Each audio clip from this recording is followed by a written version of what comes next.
Welcome everyone. और last class में हम लोगों ने कंप्लीट कर लिया था चैप्टर 1 सॉलिड स्टेट एग्जाम्पलर के सारे एमसीक्यूज और जितने भी क्वेश्चन थे असर्शन रीजन वो सारे कंप्लीट हो गए थे। और इस वीडियो में हम लोग कंप्लीट करेंगे चैप्टर 2 सॉल्यूशंस के जितने भी एमसीक्यूज हैं। आज 20 एमसीक्यूज कंप्लीट करेंगे, फिर नेक्स्ट पार्ट में उसके आगे के क्वेश्चंस को सॉल्व करेंगे। So let's start. MCQ multiple choice questions type 1, इसमें सिर्फ 1 करेक्ट होंगे। तो फर्स्ट क्वेश्चन है, which of the following units is useful in relating concentration of solution with its vapour pressure. तो आपने राउल्ट्स लॉ में पढ़ा था, when a non volatile solute is dissolved in a pure liquid then lowering of vapour pressure is directly proportional to mole fraction of solute in solution. मतलब जब जब कोई non volatile solute add करते हैं किसी प्योर लिक्विड में, तो जो उस प्योर लिक्विड का जो वेपर प्रेशर होता है उस सरफेस के ऊपर वो कम जाता है, तो वो डायरेक्टली प्रोपोर्शनल होता है मोल फ्रैक्शन के, सॉल्यूट के मोल फ्रैक्शन के जितना प्रेजेंट है सॉल्यूशन में। तो इसलिए इसका जो करेक्ट ऑप्शन है वो होगा option first, mole fraction. Now question number 2, on dissolving sugar in water at room temperature solution feels cool to touch. Under which of the following cases dissolution of sugar will be most rapid? तो देखिए, solution room temperature पे जब बनाते हैं sugar और water का तो वो कूल हो जाता है, इसका मतलब कि वो एनर्जी सराउंडिंग से एब्जॉर्ब करता है। तो जब सराउंडिंग का जो टेम्परेचर है वो और ज़्यादा होगा तो वो और ईजिली एनर्जी ऑब्जॉर्ब कर सकेगा और उतना ही फास्ट डिसोल्यूशन होगा। इसलिए इसका जो करेक्ट ऑप्शन है वो है powdered sugar in hot water. ठीक है, तो इस केस में ज़्यादा जल्दी रैपिड डिसोल्यूशन होगा शुगर का इन वाटर। तो अब नेक्स्ट क्वेश्चन है, at equilibrium the rate of dissolution of solid in volatile liquid, equilibrium rate of dissolution of solid solute in volatile liquid is. तो इक्विलिब्रियम पे क्या होता है कि जैसे जैसे हम सॉल्यूट डिसॉल्व करते हैं, अब एक ऐसा पॉइंट आता है जिस पे और सॉल्यूट नहीं डिसॉल्व हो सकेगा, सैचुरेशन पॉइंट। उसके बाद हम डिसॉल्व करते हैं और सॉल्यूट, तो क्या होता है कि सॉल्यूट डिसॉल्व होता है और सॉल्यूशन में से कुछ सॉल्यूट जो होता है वो क्रिस्टलाइज होकर के बॉटम पे जमा हो जाता है। तो इसमें क्या होगा कि at equilibrium rate of dissolution of solid solute is equal to rate of crystallisation. मतलब जितना हम सॉल्यूट उसमें घुलाते हैं उतना ही सॉल्यूट जो है सॉल्यूशन में से क्रिस्टलाइन होकर नीचे बॉटम पे बैठ जाता है। तो इसलिए equal to rate of crystallisation, option 3। तो क्वेश्चन नंबर 4 है, beaker contains a solution of substance A, precipitation of substance A takes place when a small amount of A is added to the solution, the solution is. तो देखिए, जब हम किसी solute को solvent में dissolve करते हैं तो क्या होता है कि ऐसा पॉइंट पहुंचता है जिस पे और हम सॉल्यूट उसमें डिसॉल्व नहीं कर सकते हैं और उसको कहते हैं सैचुरेशन पॉइंट। उसके बाद क्या होता है कि प्रेसिपिटेट बनना शुरू हो जाता है। ठीक है, तो इसको तब उसको कहते हैं सुपर सैचुरेटेड सॉल्यूशन। तो इसका जो करेक्ट ऑप्शन है वो है super saturated solution, option number 2। Now next question question number 5, maximum amount of solid solute that can be dissolved in a specified amount of A given liquid does not depend upon. मतलब solubility किस पे depend नहीं करता है, तो ये temperature पे depend करता है, नेचर ऑफ सॉल्यूट पे भी डिपेंड करता है, प्रेशर पे डिपेंड नहीं करता है। ठीक है, और नेचर ऑफ सॉल्वेंट पे डिपेंड करता है। तो इसमें जो करेक्ट ऑप्शन है वो है प्रेशर, प्रेशर पे डिपेंड नहीं करता है solubility. Now next question number 6, low concentration of oxygen in blood and tissues people living at high altitude is due to, तो due to low atmospheric pressure. ठीक है, ऑप्शन नंबर सेकंड।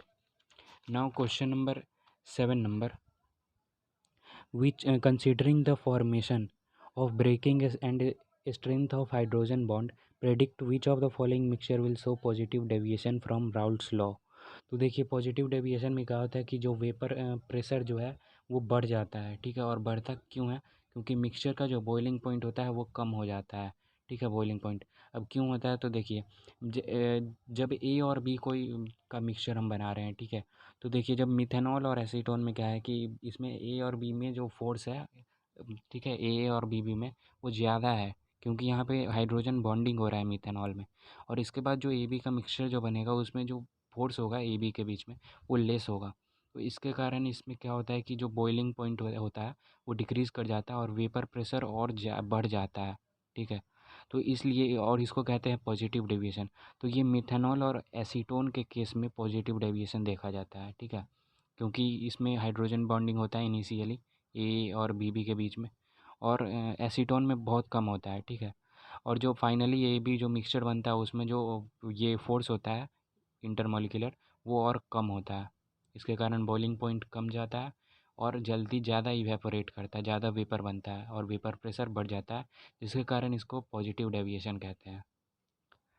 तो अब next question है, colligative property depends on the nature of solute particles the number. तो colligative property number of solute particles पे depend करता है। अब क्वेश्चन नंबर 9 है, which of the following aqueous solution have highest boiling point. इसमें से किसका हाईएस्ट बॉइलिंग पॉइंट होगा। तो देखिए जितने भी स्ट्रॉन्ग इलेक्ट्रोलाइट है, अब इसमें हम अवेंटो फैक्टर का वैल्यू देखेंगे। स्ट्रॉन्ग इलेक्ट्रोलाइट में क्या होता है कि अल्फ़ा जो होता है वो 1 होता है, इसलिए आई जो होता है अवेंटो फैक्टर वो एन के बराबर होता है। एन क्या है, तो नंबर ऑफ पार्ट्स जिसमें ये इलेक्ट्रोलाइट डिसोसिएट कर जाएगा। NaOH 2 पार्ट्स में डिसोसिएट करेगा, फिर ठीक है Na2SO4 3 पार्ट में, NH4NO3 2 पार्ट में, KNO3 2 पार्ट में।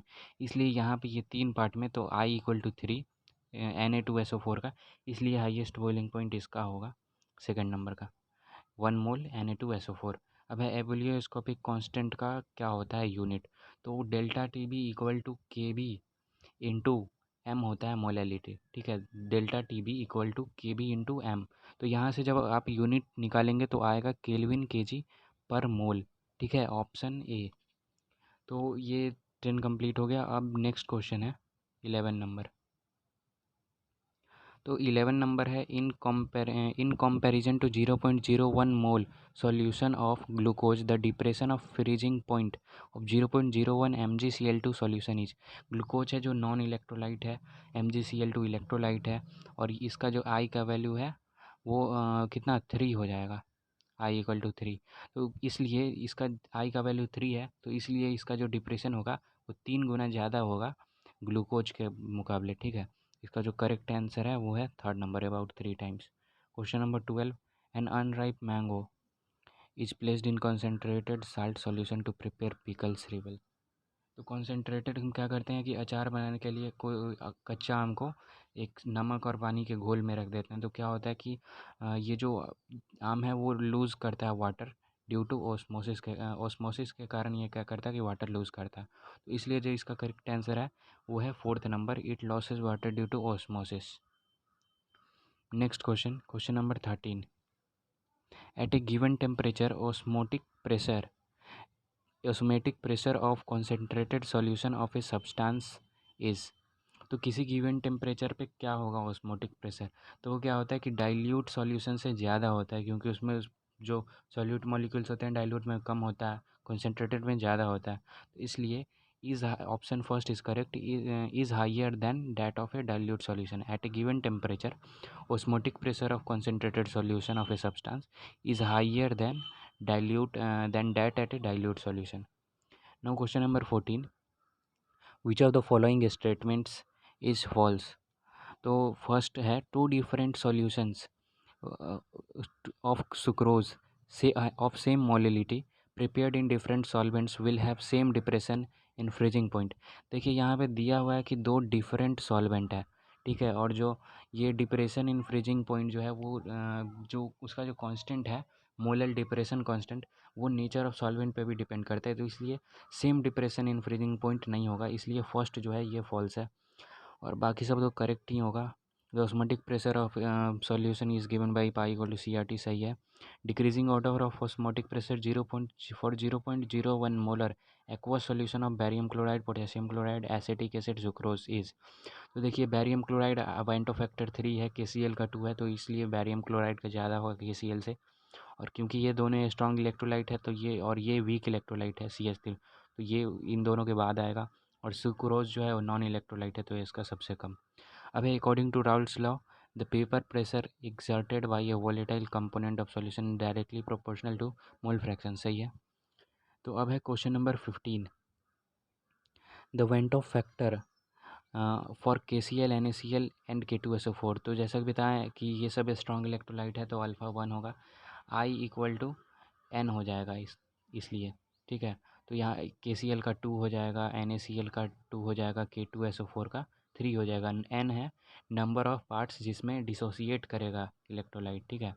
तो KCl 2 में, NCl 2 पार्ट्स में और K2SO4 3 पार्ट्स में, इसलिए इसका जो करेक्ट आंसर है वो है सेकंड नंबर 2, 2 एंड 3।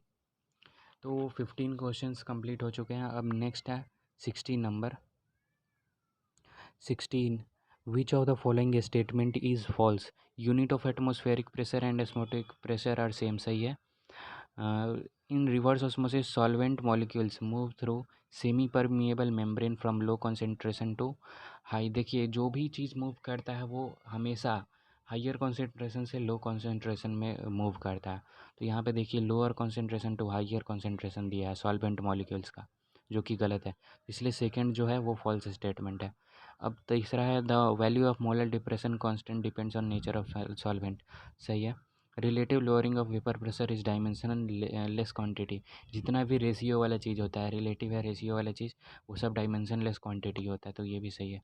इसका जो करेक्ट आंसर है वो है सेकंड नंबर। अब है value of Henry's constant KH increase with increase in temperature, सही है। Decrease with increase in temperature गलत है। रिमेन्स कांस्टेंट गलत है। फर्स्ट इंक्रीज देन इंक्रीज गलत, डिक्रीज गलत है। इसलिए इसका करेक्ट आंसर है first number. Value of Henry's constant increase with increase in temperature. 18 number, the value of Henry's constant is greater for gases with higher solubility, greater for gases with lower solubility, constant for all gases not related to solubility। तो देखिए जब KH का value जब बढ़ता है ना तो mole fraction कम हो जाता है, मतलब कि सॉल्युबिलिटी कम हो जाता है। तो इसलिए इसका जो करेक्ट आंसर है वो है कि value of Henry's constant KH is greater for gases with higher for lower solubility, ठीक है। जैसे ही KH बढ़ता है वैसे ही सॉल्युबिलिटी लो हो जाता है, तो higher the value of KH lower is the solubility. Now 19 number. 19 number में दिया है कि स्कीमेटिक डायग्राम है ऑस्मोसिस का। तो देखिए यहाँ पे क्या होगा कि water will move from side A to side B।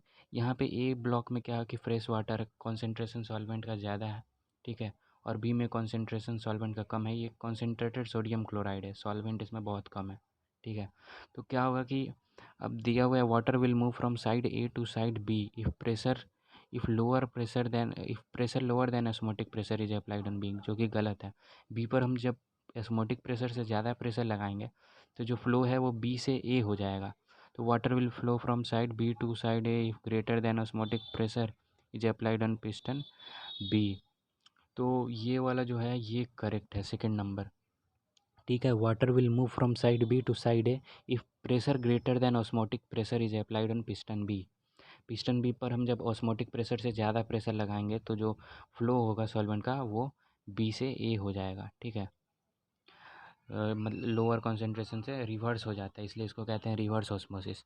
Question number 20, we have aqueous solution of NaCl labelled ABC, concentration 0.1, 0.01, 0.001 molar respectively. The value of van't Hoff factor of solution will be. तो देखिए NCERT में एक table दिया हुआ है, उसमें दिया हुआ है कि जब कंप्लीट डिसोसिएशन नहीं होगा तब तो IA, ये फर्स्ट वाला IA less than IB less than IC ये हो जाएगा। लेकिन क्योंकि ये स्ट्रॉन्ग इलेक्ट्रोलाइट है तो इसको हम ये कंप्लीट डिसोसिएशन लेकर के चलेंगे और उस केस में I इक्वल टू N हो जाएगा। और यहाँ पे N जो है वो 2 है, तो इसलिए जो करेक्ट ऑप्शन है वो है third number IA equal IB equal IC। तो आज 20 MCQs कंप्लीट हो गए और नेक्स्ट पार्ट में हम लोग इसके आगे के भी MCQs कंप्लीट कर लेंगे।